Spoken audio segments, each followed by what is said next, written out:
The Hydra, Chapter 5, Double Death. His eyes fixed on the shadows, Mance gave an ugly laugh.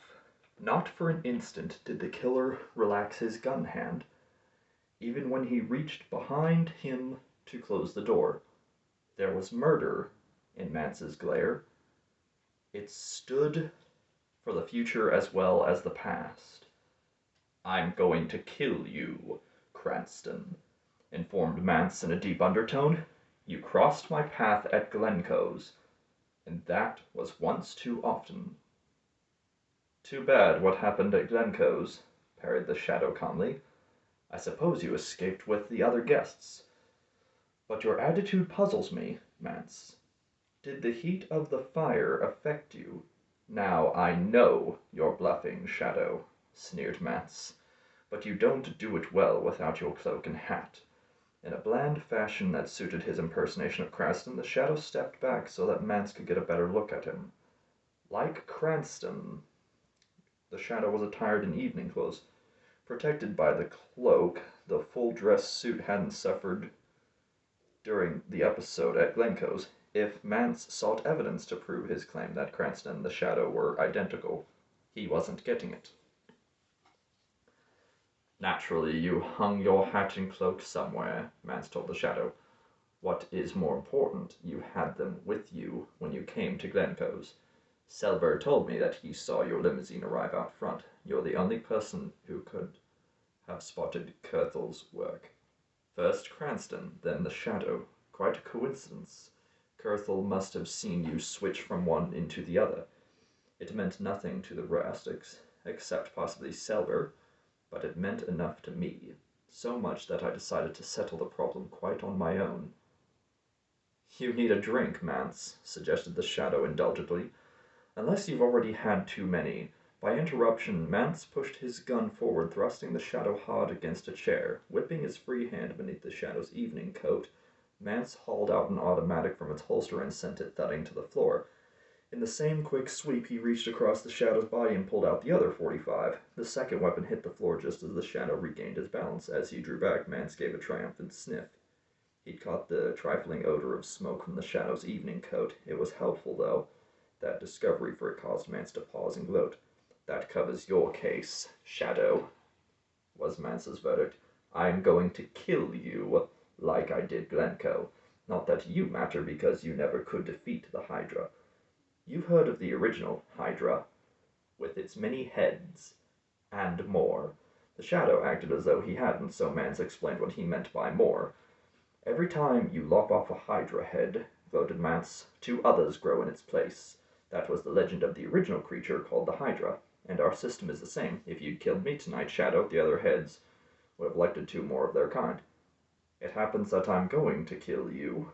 When the police commissioner finds his friend Cranston murdered, he will never blame me for it. I happen to be a man who has a perfect alibi.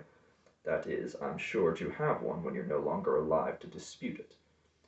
But you can die with the satisfaction that sooner or later the Hydra would have finished you. It was just a question of time, Shadow, and that time is now." The word "now" was the Shadow's cue. Expecting it, he knew the gesture that would follow it. A forward thrust of Mance's gun, even though the muzzle was less than a foot from the Shadow's chest. Likewise, the Shadow foresaw that Mance would withhold his trigger tug just long enough to see if his victim yielded to the emotion of horror. Had the Shadow lowered his hands or made any move other than a slight waver, Mance would have fired instantly. So all the Shadow did was waver, and it proved quite enough. He faltered, sideward and then forward with a trifling twist. Mance's gun was closer to his tight-drawn arm than to his chest when the Shadow suddenly clamped biceps against forearm. Right in the groove of his elbow, the Shadow caught the barrel of Mance's revolver. Not once did his hand signal what was coming, nor did that hand stir after the Shadow gave arm clutch. It couldn't, for the Shadow's arm stayed rigid, like a gripping vice. What the Shadow did was spin full about, packing all the weight of his body into the leverage that whipped the revolver from Mance's clutch and scaled it into the corner by the trophy case.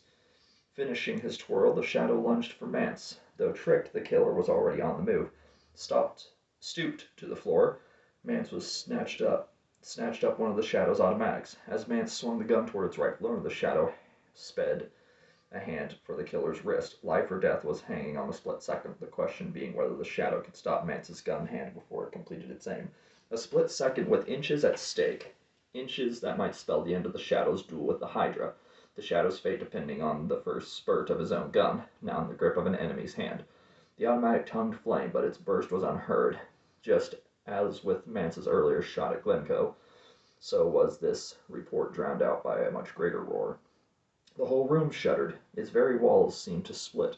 The Shadow reeled from the concussion almost at his elbow. He didn't feel the bullet that seared his shoulder when it passed, proof that Mance's shot had missed. Staggered by something really tremendous, the Shadow grabbed for Mance, only to find that his foeman wasn't there. The murderer was gone with the blast, and the discordant clatter of metal that followed was something that the Shadow couldn't connect with the killer's disappearance. Then, across the room, the Shadow saw Cranston rising from the floor beside the open door of the closet.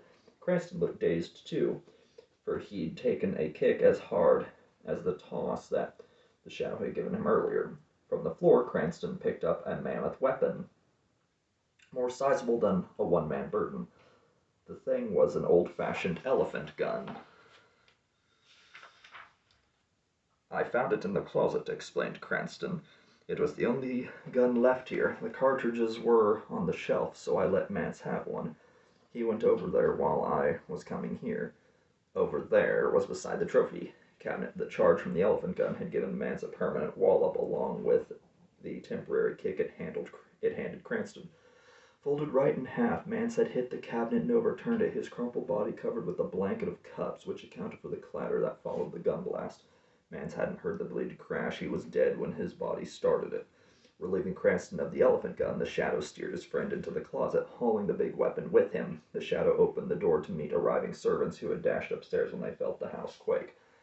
In Cranston's calm style, the Shadow inquired who had left the elephant gun loaded. The servants looked at one another as they shook their heads, so the Shadow coolly dismissed him, saying that he would take up the matter later. "Whenever I see this gun," began Cranston coming from the closet, "I'll remember what I did with it." "Quite right," imposed the Shadow approvingly. "What you did to Mance will make amends for any elephants you may have killed. Too bad Mance didn't bring along a few more Hydra heads. At that close range, you could have bagged a batch with one shot." Slowly understanding dawned on Cranston. He never compared his big game hunts with the Shadow's quests for men of crime. He felt that the Shadow's cause was justified, but it had seemed outside the field of sport. It still was, but Cranston, now that he had dealt with a murderer who deserved to die, was realizing that this game hunts were more deserving of rebuke. Bringing his hat and cloak from the closet, the Shadow put them on. Gazing at Mance's body, he spoke in a whispered tone that suited his garb. "Mance mentioned an alibi. He said he could kill me and never be called to account." There was a radio in another corner, and the Shadow turned it on for a news report and waited silently until it came. The first flash was a summary of the fire at Glencoe's, listing the victims who had perished there. Heading the list next to the name of Edmund Glencoe was that of Willard Mance. More names followed, among them Selbert's. No wonder Mance had come to Cranston's bent on murder. Already marked for dead, Mance would never have become a murder suspect. Clear blame in Glencoe's death. He could have killed at leisure, beginning with the Shadow. Though Mance hadn't known it, he would have needed to do a double murder to dispose of both the Shadow and Lamont Cranston, the two that he believed were one. Justly enough, the matter of double death had boomeranged on Mance. Already counted dead, the Hydra head had met with actual doom. "This solves our present problems," the Shadow told Cranston. "Since Mance is already dead, there is no need to report what happened here. It is better to let the other Hydra heads believe that Mance is still at large, rather than have them elect two more to replace him. Be ready to later admit my agents. They will remove the body after your servants have retired." While the Shadow was descending by the window route, Cranston went downstairs inside the house and informed his servants that he would need them no more for the evening. Outside, Cranston walked along the driveway toward the gates, listened to other crunches on the gravel. None came. Instead, Cranston heard a whispered voice beside him. The Shadow had arrived silently, an invisible companion in the darkness. "I've been thinking over what you told me," Cranston confided. "It's given me a new definition of sport, though I always did argue that it wasn't the kill that counted. Hunting big game seems small compared to tracking down criminals."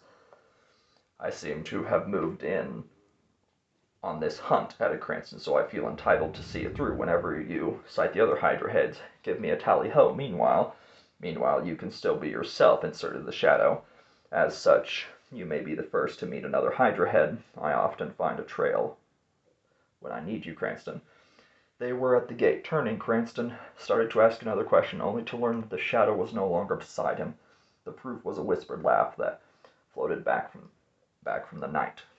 Encouraging, that laugh. More than a token of departure, it carried the Shadow's full approval of Cranston's offer to continue in the quest against the multiple monster of crime that called itself the Hydra.